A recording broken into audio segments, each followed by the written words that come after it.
So the gold standard evidence-based type of psychotherapy for youth anxiety is called cognitive behavioral therapy, or CBT.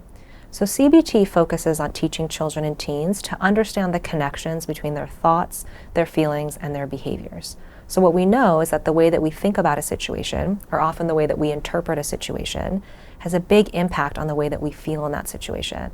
And then how we think and feel about a situation is a strong driver of how we behave in that situation. So let me give you an example for youth anxiety. Let's say that I'm a child who really worries about tests. We have lots of kids who worry about tests and doing well in school. So I'm really worrying, like, oh my gosh, I have to take the science test tomorrow and I think I'm going to fail. I'm not going to do a good job, then I'm going to fail, and I'm going to get kicked out of school. This is just not going to work out for me. If I'm having this thought, I'm going to feel a lot of worry. Maybe I'm also going to feel kind of sad. I might even feel panicked or angry. Why should I even have to take this test? This is so unfair. No one cares about volcanoes. I'm never going to need to know about it in the future. So now I'm having these negative thoughts. I'm feeling really negatively. And then what happens in terms of my behavior? So maybe one thing that we commonly see is that I procrastinate. So instead of studying for my science test, I keep putting it off and avoiding that feeling of anxiety. Or I can't sleep. So now I'm staying up all night worrying about this test and how things are going to turn out. So then what happens? I get up in the morning, I'm really sleepy, I'm not in a good mood, I'm not in a good headspace. I go and I take the test and I don't do as well as I could have because of my negative thoughts and my negative feelings. What does this do? It reinforces my original belief that I was going to fail and that I'm not good at science tests. So what we're doing with kids is really breaking this down.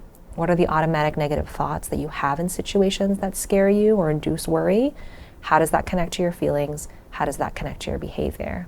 And then we teach kids two things that you can actually change are how you think about a situation and how you behave in that situation.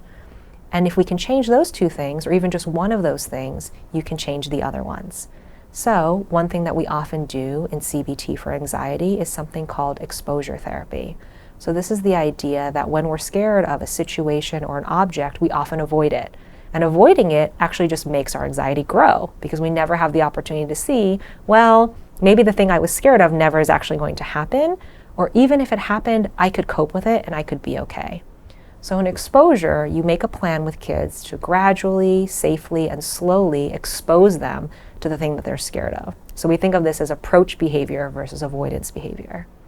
At the same time, we're also teaching youth, how do I notice those automatic negative thought patterns? How do I kind of catch those negative thoughts as I'm having them, examine them, and then maybe reframe or change them to be more balanced and realistic for the situation, which is going to make my anxiety come down.